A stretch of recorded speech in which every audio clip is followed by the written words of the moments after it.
I got a friend who loaned me some money, so. Right on. It's funny how I lived for like 4 months, 5 months without any money at all, just bumming swipes in the subway, living off of Occupy. And then I got a couple $100 and I blow it on. That'll be cool.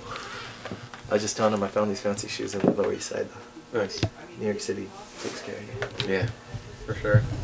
I got some cool shit to talk to you about, but Almost ready. So this is Aaron, this is Rocco. Yeah. Almost ready to start. And what's cool is, I haven't really talked to you before, so this will actually be like introducing. Yeah, it'll be an introduction.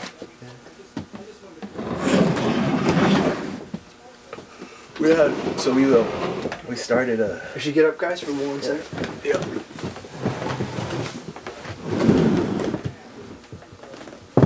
That's good. We started the day at like 8 o'clock, fucking at that protest thingy. Oh, yeah. I saw Sandra in there. Cool. Yeah. She was cool. One more time? You think they got free refills here? It's cheap. Okay. It's cheaper. I'll grab you a refill. Oh, okay, good. Now, coffee. You want cream and sugar, right? Yeah. Alright. I mean, we can start filming if you want. Yeah, well, yeah, definitely. Oh shit! You're gonna start it, and then you can Yeah. get me a refill while we film. Yeah, because it's gonna just.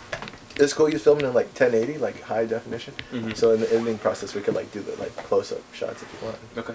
I don't know how I'm gonna do it because we're gonna end up like over 6 hours throughout the course of the day. Okay. Yeah, I don't know how I'm gonna do. It's gonna be like a fucking day or two project, just going through it all. Yeah. Like 20 hours. It always takes so fucking long to like go through film. Almost ready. I've done short shit. I've never done something long like this. That'll be cool. I'll send you a link. I'll send you the whole thing. Awesome. Yeah. Yeah. It's the idea. Because I was gonna do the Kickstarter thing just normally, and then really all those campaigns, they really blow up when you have a decent video. Yeah. That's what like I mind dropping a couple $100 like, because I've seen like if it takes off, you could fucking get like 10 G's or more. You could get real money to fucking create real art, but it takes a good pitch always. There's this fucking dude who he's making they're legit. It's a video game studio. Okay. Saying that publishers of video games, it's just like book publishing, would dictate how we would want to make our games, and we want to do something creative. So they wanted the crowd to fund it. They said, if you like our games and shit, $400,000. Yeah. We got $2 million. Wow. Yeah.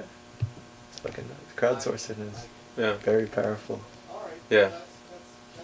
Okay, you guys. Legit, like they walk through their like studios in San Francisco and stuff. Fair enough. So. You guys are good to go. Cool, man. So my name is Shaz, and this is Rocco. Rocco. We actually talked to each other once in passing over at Homeboy's house. Yeah. Yeah, when he was moving.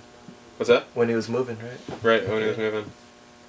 Part of the In Our Hearts Anarchist Collective group, syndicate, Network. whatever. Network, yeah. 1 second. 1 second. No problem.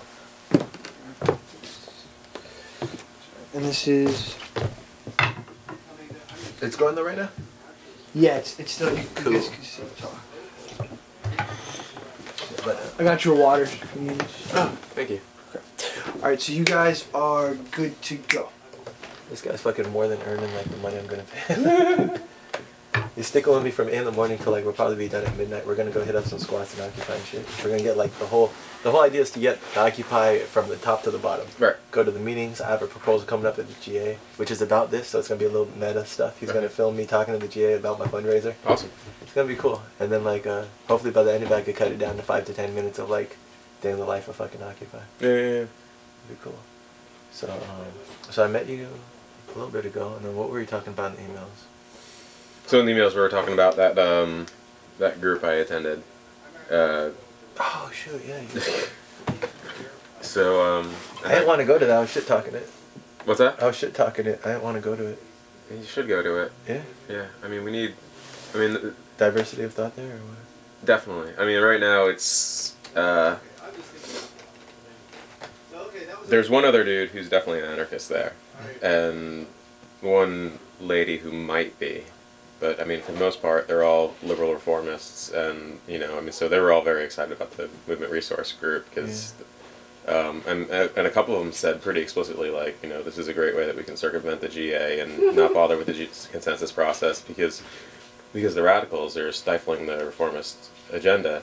Yeah.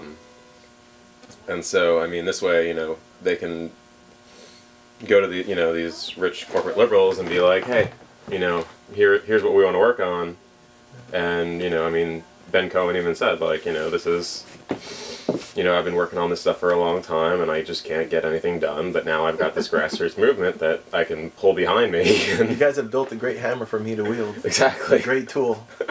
He wants us to be the tool. So yeah, I mean, they were all pretty excited about the Movement Resource Group, and there wasn't really much dissenting opinion there, and I wanted to say something, but I could only say something that would be sort of, reactionary and off the cuff, because I'd only just heard about it right then and there. I like your report back. You said at one point they were talking about spirituality, and I didn't even want to. I just wanted this discussion to die, so I just played on my phone for a minute until they just shut up. Yeah, I mean, that was really. I mean, it was really quibbling over like the difference between spirituality and religion, and whether we want to appeal to religious groups and blah blah blah. And I was just like, I don't fucking care. I was just reading Leo Tolstoy. He's a Christian anarchist, right? So you identify yourself as an anarchist, right? Yeah.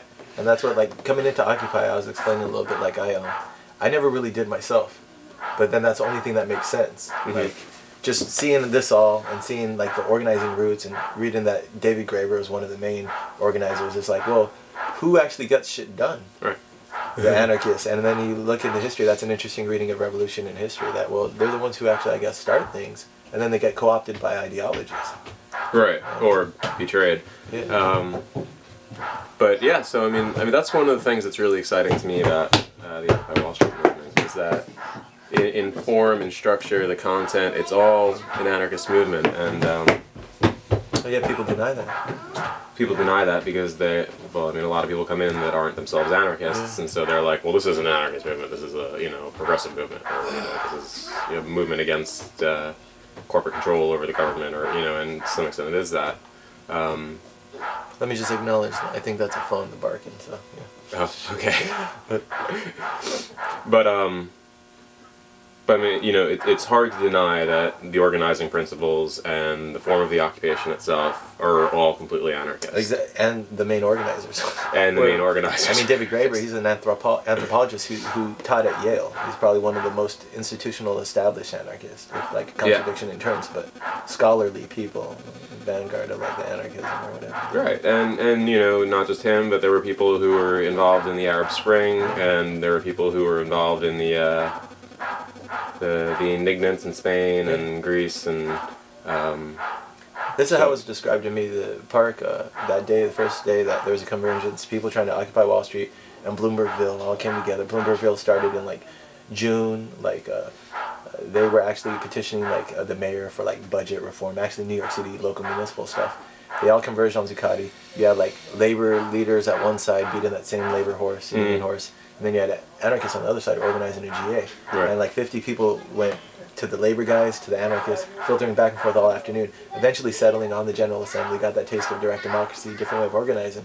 And like that's how I felt when I got in the park. Most people, when you get a sense of what it is, and like it just makes sense. You're like, wow, this is a more mature way to have a discussion. Oh my gosh. Like when it works. And when it doesn't work, it's fucking frustrating. And and it doesn't always work because it's such a brand new idea to most people who are involved. And actually, I want to talk more about like the movement resources and all that stuff. But like I got just to touch on that real quick. So it's like I had disagreements with Occupy Wall Street. Like I came here to start organizing. I'm pretty good with bureaucracies. I'm like I worked in corporations. Went and got myself office space. Started like Occupy Farms working groups. Started getting shit done. But like I also like I write and I think, and it's like to what end, and start questioning like the values. And the people around the office had really anti-democratic values. And like anarchists, you have this inherent bullshit detector for authority. Right. So you notice when you're in an atmosphere of like authoritarianism. Yeah. And like you were in that meeting, you could just sense it. Just these guys are all fucking assholes, and so I started backing out, and so that's how it led me to anarchism. Okay. And like those guys, and then also it led me to like C.T. Butler, like our consensus process. Okay.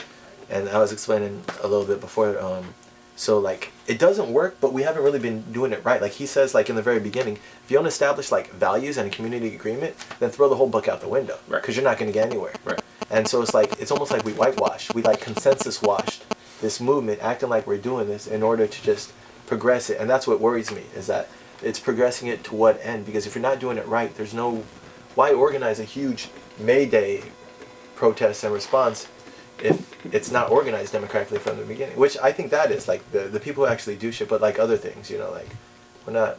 The biggest thing pet peeve for me is resource management. We never really organize those democratically, but then I'm in the day-to-day operations, and you're more like what's been your involvement with Occupy Wall Street? We'll start there. Mostly peripheral. I mean,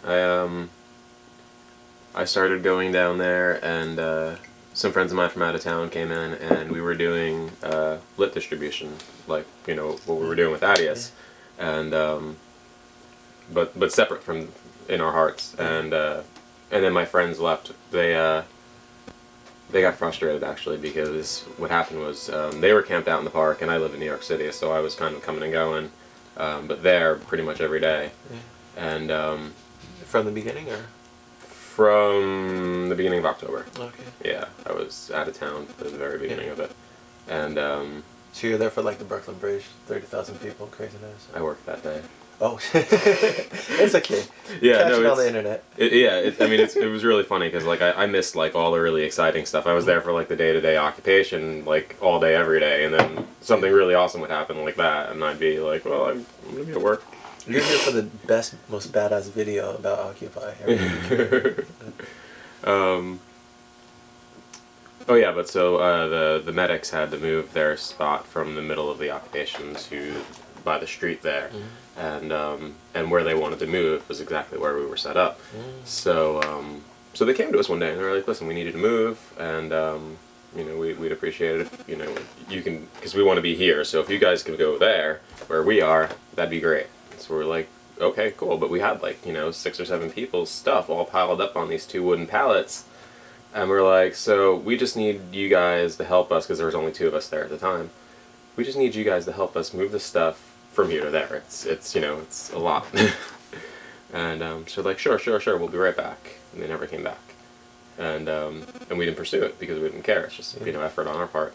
And then they came back like a week later at like 1:30 in the morning while my friends were sleeping and it was raining, and like they're like, we need you guys to move now. So they never came back to actually move you from that spot. Yeah. Until a week later in the middle of the night. Yeah. And so my friends got pissed and they were like, you know what? Did they move or? Yeah, they moved to the Staten Island ferry terminal. Oh. Like they left the occupation and never went back. Oh, really? Yeah.